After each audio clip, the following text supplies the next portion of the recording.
Hello, hello, hello. Welcome to another episode on the Everyday Joy podcast. I'm your host, Joy Ravella. I really do hope you've been enjoying these podcast episodes, and if there's ever been a particular one that's resonated with you, or maybe a topic you want to hear more about, or a guest whose story you just want to dive a bit deeper on, I would love to hear your feedback. At the end of the day, this podcast is set up so that you can grow in your faith as together we unpack a verse day by day using the same three questions. First impressions of the verse, what this verse tells us about God, and lastly, how this verse has shown up in our own lives. That's the format of the Everyday Joy podcast, just in case you haven't had a chance to listen to the first episode where I set it all up. Right now, though, let's get into today's Bible verse. Now listen, today I'm giving you a choice between life and death, between prosperity and disaster. That's found in Deuteronomy chapter 30 verse 15 in the New Living Translation. Once again, Jo Chapman here in studio with me. So Jo, excited to be here, Joy. I get more out of it, I think, than you realise. I feel like I'm receiving when I'm with you. I'm blessed. Oh, thank you. Well, I honestly really am enjoying the conversations we've been having this week. I feel like it's got a beautiful flow to it. And months ago, when we were first starting conversations around this podcast, you said to me that there was one particular verse that really, like, if you ever got that verse, or if you could ever pick one verse, you'd put your name next to that one. And it was a verse, it's this one here. I'm giving you a choice between life and death in Deuteronomy chapter 30 verse 15. And you might recall yesterday with episode 61, we picked a verse that was a little bit earlier on in the chapter, Deuteronomy 30 verse 3, and go back and listen to that one to get the most out of today's episode. But a quick recap, yesterday's episode was all about restoration and how that can look differently to us. Today, we're taking a look at the choice that we have, that God does his bit with restoration, but we've got a choice, we've got a responsibility and a part to play as well. Jo, what are your first impressions of this verse? Well, going back to that other verse, sometimes God needs to restore things because of the choices we've made between life and death. And so I love this verse. I absolutely, it resonates so much with me. And I think what it speaks to me is that sometimes we think of life and death as literal life, death. I better not jump off that building because I'm going to choose death. But there is life and death in every single decision that we make. That is true. Every decision takes you down a path. Every decision either brings life to your bones, life to your spirit, life to your heart, or can bring destruction, can bring death, can bring a diminishing of joy, a diminishing, a dying to hope. So every decision is, nothing is just stagnant. We are building life or we're building death in the way that we choose, and it's not physical. Although if you jump off a building, it is. That's your final decision. Yeah. But in every small way, are we adding life or are we adding a death response? And that's the power of this scripture to me. I find it exciting, fascinating. Also comes back to episode 59 and 60 about the words we speak. Are they speaking life? Are they speaking death? It's an everyday, all the time decision. And I personally find it confronting but powerful because it's easy to ask the question, is this bringing me life or is this bringing me death? Yeah. And when I think you put your decisions through that filter, I suppose it makes you think carefully about the choice you'll make next. I did a quick Google about it, and apparently every day we make about 35,000 choices. Wow. 35,000, which makes sense because you're getting out of bed and you're like, should I put my socks on? Should I not? Okay. You just kind of, you make all those sorts of choices. Yeah. I mean, they're all on the scale, I think. I think there's a spectrum. Some decisions really carry a lot of weight, and some of them are like what you're going to wear to work today. Yeah, they're not so much life and death, but they do have an impact. They do have a consequence.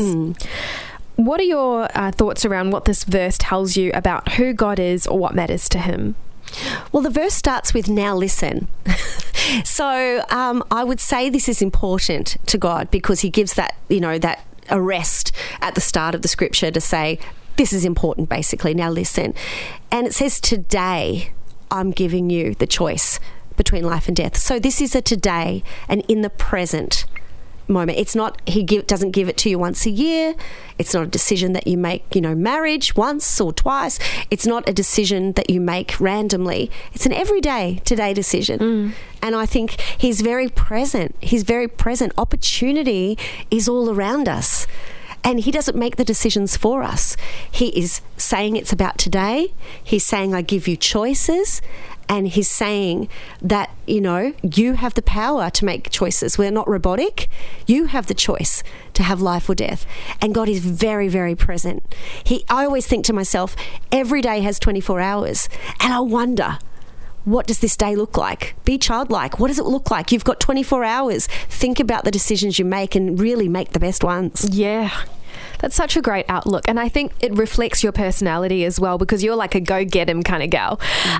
For me, I think my first impression when I look at this verse, it actually makes me a little nervous, because I'm so terrified of making the wrong decision.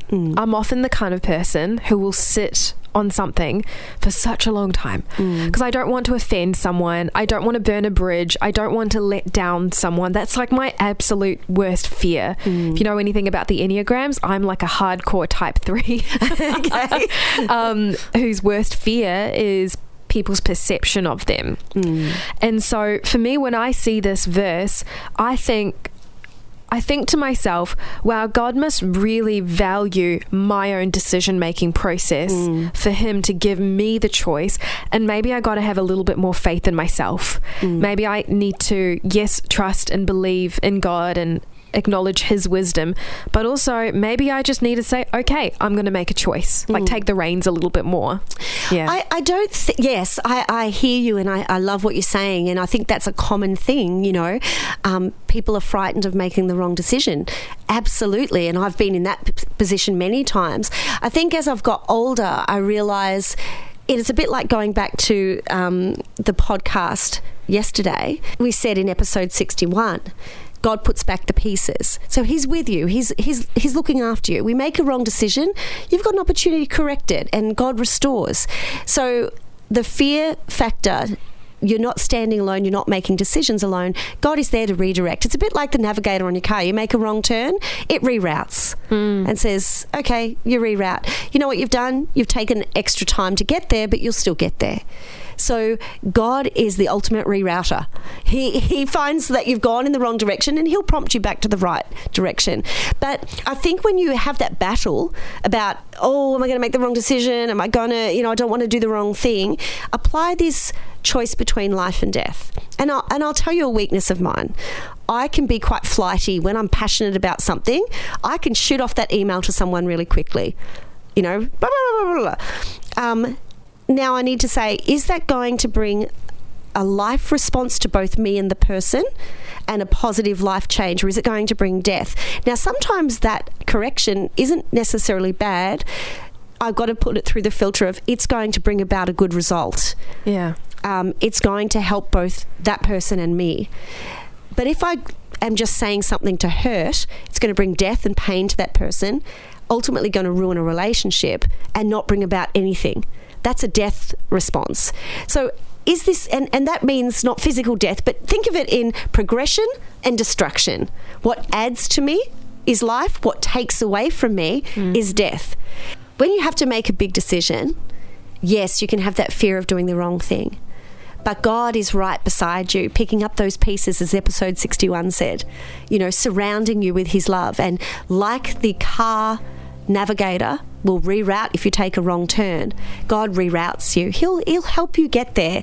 It's a bit like taking a longer time, another trip around the mountain, so to speak. But God is there. But to actually have the faith to just put into practice, does this decision advance me, bring me joy? Does it have life qualities where it raises me up and others, where it has potential to grow me and advance me? Or does it bring me stress? Does it bring me destruction? Does it take away from me? Does it diminish a relationship? These are the life and death decisions that we make. Now, I guess in summary, to anybody listening right now, this was the verse. Today I'm giving you a choice between life and death, between prosperity and disaster. So right today, as you listen to this and you're thinking about the decisions that you have to make, you bring life and death to yourself through the decisions, through the process. You have the power to add to your life joy, peace, hope. You have the power to make a decision to bring Jesus into your decision. Each decision, of course, carries certain consequences with you, both good and bad. Let your decisions today bring you life. God is right next to you, partnering with you. And if you make a wrong decision, don't worry. He'll reroute. You will end up with a decision as you partner with God. And the adventure is learning to hear, learning to bring life, learning to add to yourself that which God has always destined for you. As you head towards making your next decision, I hope that today's conversation encourages you to choose life. I love what Jo said a little bit earlier, where she kind of broke down the idea of life, not just meaning literal life, but things that add to your life, things that bring joy and peace and comfort and a sense of being right with God. All of these things can help us determine whether the decision we're making is heading towards the life direction. I also want to take a moment to touch on the fact that sometimes we don't know. We're only human, and it can be really hard for us to know whether the right thing to do is to go this way or go the other way. That's when we need to acknowledge that God is God. And at the end of the day, no matter how much we mess up or how much we want to do the right thing and things still don't turn out the best way, God is an expert at re-navigating us.